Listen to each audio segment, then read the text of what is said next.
2 more cruise lines have been approved for test sailings, and the CDC releases an update on the current status of cruising. Chris here with High Seas Cruising, and welcome to today's video.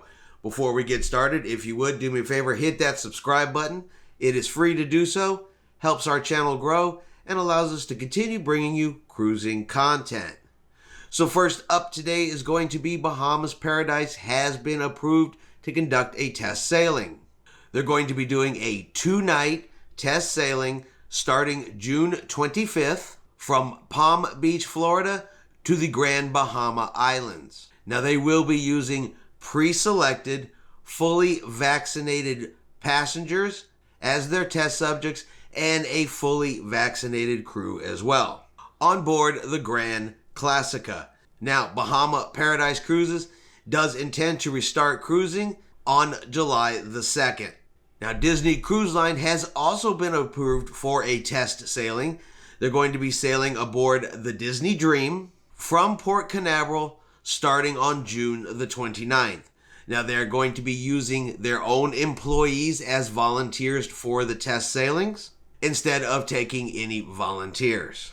And finally, the CDC has given an update on their current status of cruise ships and agreements that they have approved and are currently pending.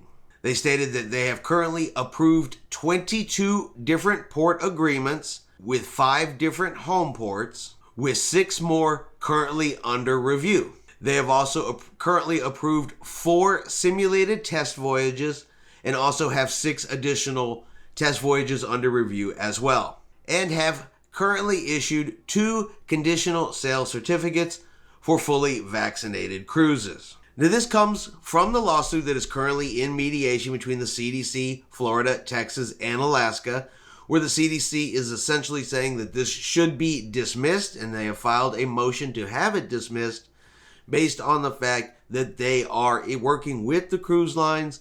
This is the current state and affair of a cruising that, look, test cruises are being approved. Port agreements are being approved. Conditional sales certificates are being issued for vaccinated cruises. And by the time this lawsuit actually gets anywhere, cruise ships will already be sailing. All right, I hope you have enjoyed this quick cruise update. If you have, let's give it a thumbs up. Have yourself a great day, and we will see you out on the high seas.